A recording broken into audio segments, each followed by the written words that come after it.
Welcome to the BMW Video Information System.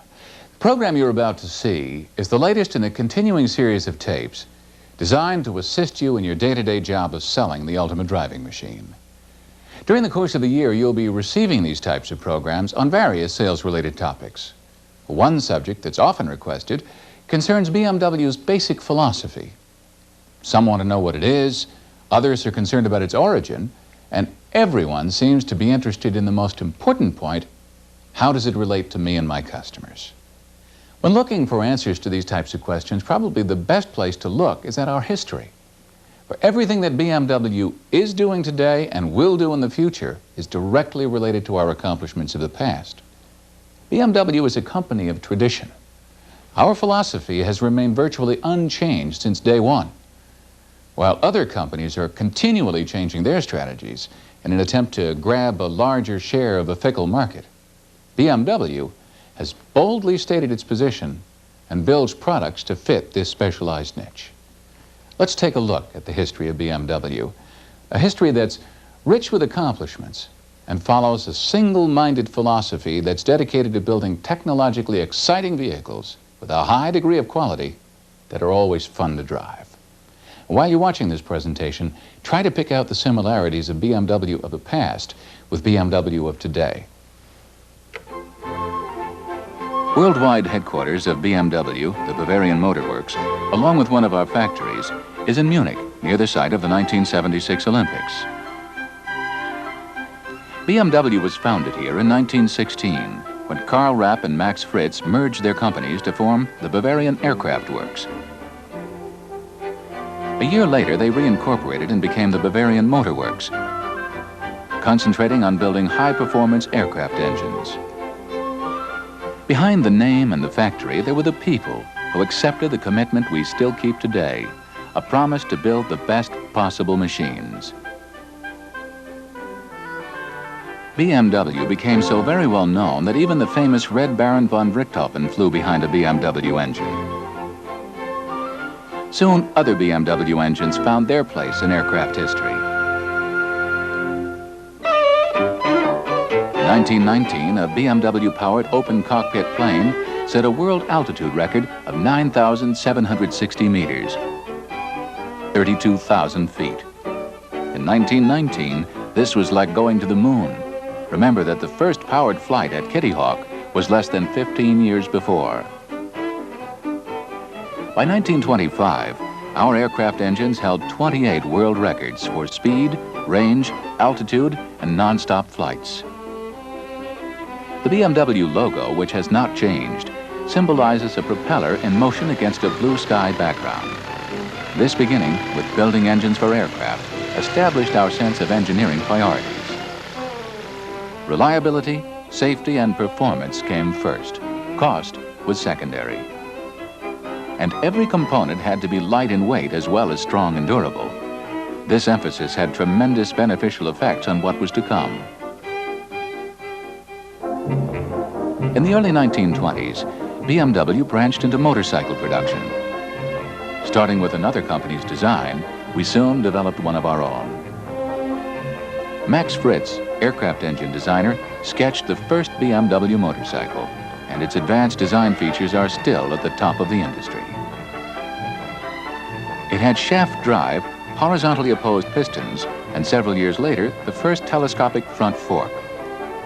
By 1928, BMW had won 573 victories in motorcycle competition and had built and sold over 25,000 motorcycles. In 1929, BMW set its first motorcycle world speed record, 216.75 kilometers per hour on a public road. 195 records would follow. Another BMW tradition, performance in competition, was to become integral with the development of any production vehicle. But we knew there was a future beyond two-wheeled vehicles, and in 1928, BMW bought the Dixie Automobile Works in Eisenach, Germany, along with its production facilities. That year, BMW built its first Dixie, and it was an immediate success, both in the marketplace and in competition. A team of BMW Dixies won the 1929 Alpine Trial, and a Dixie won its class in the 1930 Monte Carlo Rally. BMW was even experimenting with other forms of transportation. For example, this extraordinary self-powered railroad car, called the Railzep, set a speed record for rail vehicles. In 1932, BMW redesigned and improved the Dixie into the AM4, which won first prize in the International Beauty Competition for Cars at Baden-Baden.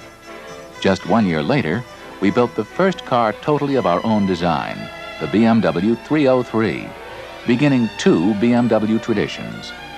One for its six-cylinder automobile line, and the other for its famous twin-kidney grills, which remain with all BMWs to this day. The six-cylinder line was continually refined and improved, and each new version set the standard for the day. The 1934 315 Cabriolet was an immediate success, and in the same year, a 315 won the Alpine Trial Team Prize and pushed BMW into worldwide recognition. It's easy to see why the 1935 315-1 Sport was considered one of the most beautiful cars of its day. The 327 Coupe continued the six-cylinder line, and in 1937 the line was topped by the 328, a milestone for BMW. It featured a light alloy cylinder head with V-type overhead valves, Hemi-head combustion chambers, 3 downdraft carburetors, and an oil cooler. Producing 80 horsepower, this automobile became the dream car of every gentleman driver, while dominating international competition for years to come. In the following year, the 328 won its class at Le Mans, the German Tour, the Berlin Avis race, the 24 Hours at Spa, the Tourist Trophy, the German Grand Prix, and this special version won the Mille Miglia. During this period, BMW motorcycles and aircraft engines continued to establish world records in astonishing numbers. In 1939, BMW motorcycles won 491 gold medals in competition, and Schorsch Meyer won the prestigious Isle of Man Tourist Trophy, the first time ever by a foreigner on a foreign bike. The 1939 335 Cabriolet continued BMW's established excellence in the six-cylinder field, producing 90 horsepower with a displacement of 3.5 liters. Also in 1939, BMW designed a prototype which was universally recognized as the first true specimen of an aerodynamic sedan. Although today this car would seem awkward, its design proved to be 10 years ahead of its time. When the war halted production of passenger vehicles, it's interesting to note that BMW built the world's first series production jet engine to power an aircraft. Following the war, BMW was in shambles.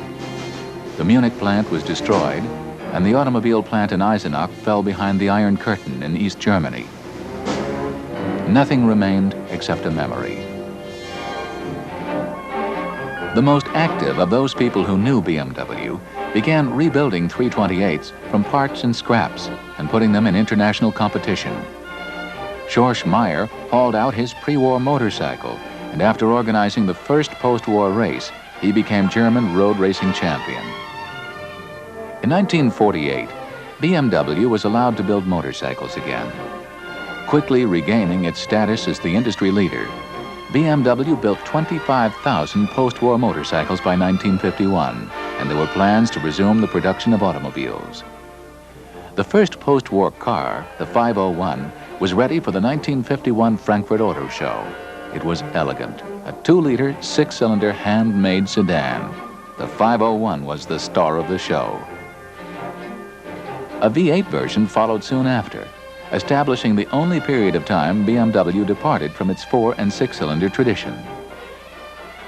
But the economic environment was not hospitable to large cars of any kind. The public wanted to buy smaller, less costly ones. To meet the demand, BMW bought the rights to the Italian Isetta, which it built with BMW's own reliable air-cooled motorcycle engine.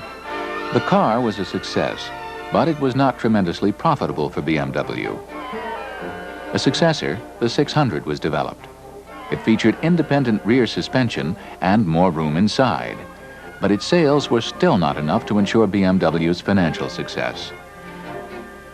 During the mid-50s, BMW also built a few expensive V8 sports cars, such as the 503 and 507, which you see here. These brought world acclaim, but again, very little profit. Therefore, BMW developed and built the 700, a tremendous success, and one that revived BMW's chances of gaining a financial foothold. But the cost of designing this car for production cut heavily into BMW reserves. The financial end seemed near. But just when the assets of the company were about to be auctioned in 1959, Dr. Herbert Quandt took a personal and financial interest in BMW and saved it. The Quandt family is still the major shareholder in BMW today. With this influx of cash, the 700 kept selling well, and it was also a success in road competition. But the real excitement was to come. BMW was designing and developing a new range of sedans that would begin BMW's modern era and virtually start BMW on its climb to the top. In 1961, BMW introduced the 1500 sedan, a new concept that set the stage for all future BMW models. It featured a 4-cylinder overhead camshaft engine with a 5-main bearing crankshaft and a light alloy cross-flow cylinder head. It had front disc brakes and fully independent suspension, making BMW once again the highlight of the Frankfurt Auto Show. It was followed quickly by the 1600, 1800, and 1800 Ti models that were the choice of discriminating active drivers. Their dominance in sedan racing competition simply continued the BMW tradition. A 2-liter engine soon followed, and so did the 2-door series 1600 to 2002 that became so popular throughout the world. In 1965, the 2000 CS re-entered BMW into the coupe market. In 1966, we acquired the Hans Glas automobile factory in Dingolfing, West Germany, about 2 hours north of Munich, where BMW's largest and Europe's most modern automobile production plant now stands. In 1968, the 6-cylinder tradition continued with new 6-cylinder sedans, the 2500, or with a slightly larger engine, the 2800. A coupe version called the 2800 CS came on the market in 1970. This 6-cylinder series established BMW as the worldwide standard in luxury sports sedans. In the U.S., the 2500-2800 sedans evolved into the Bavaria, the 3.0S, and the 3.0 SI you see here. The coupe evolved from the 2800 CS to the 3.0 CS. And the 4-cylinder sedan continued to evolve from the 1600 to the 2002 and the 2002 Tii with fuel injection. A new series of BMW cars arrived in 1975 in the U.S. with the introduction of the 530i. This was followed in 1977 with the 320i and 630 CSI. In 1978, the coupe received further refinements and became the 633 CSI, but the highlight was the introduction of BMW's new flagship, the 733i. In 1979, the 5 Series was refined further, as the 528i was introduced to meet the emission control, fuel economy, and performance demands of the 1980s. In 1980, a similar series of refinements was applied to the 320i, fitting it with a 1.8-liter fuel-injected power plant. Also, here in the U.S., a sportier version called the S package was introduced. Among its many standard features were Recaro sport seats, limited slip differential, and sport steering wheel. In 1982, BMW launched the completely redesigned 528e.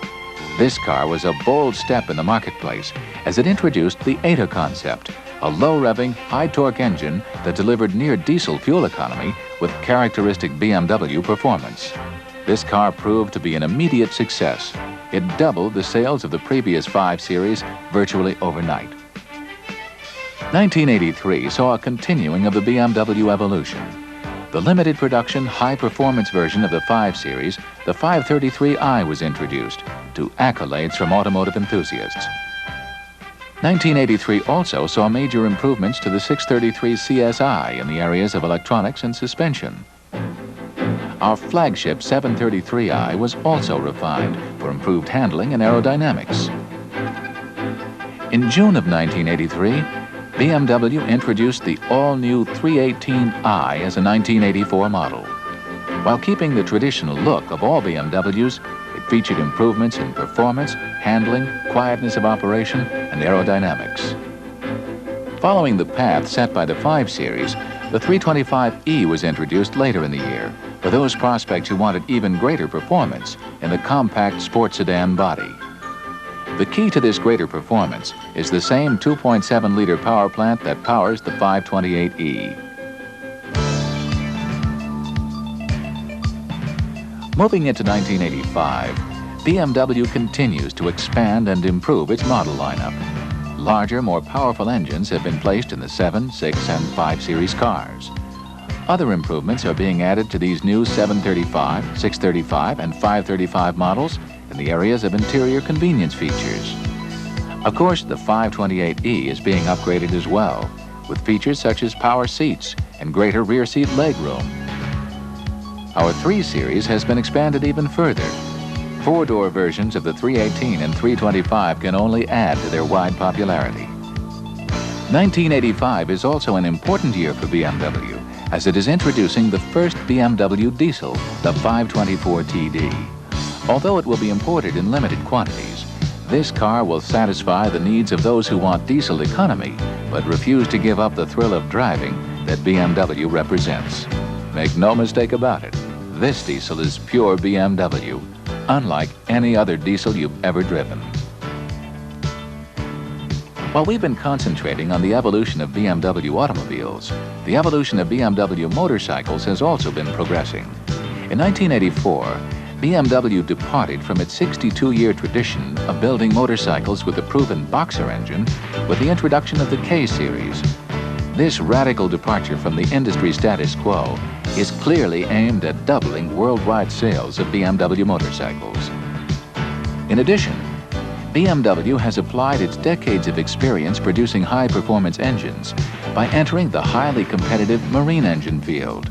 Our current lineup includes gas and diesel inboard engines for motorboats, as well as auxiliary diesel engines for sailboats. Well, that brings us up to date. If you're like me, you were probably pretty surprised at the depth of BMW's past, as well as its many accomplishments. We suggest you use this information in your presentations to your prospects. Market research shows us that BMW-type customers prefer to buy a proven car with a reputable past rather than a newcomer with unproven claims. Simply put, use BMW's past to help ensure your success in the future.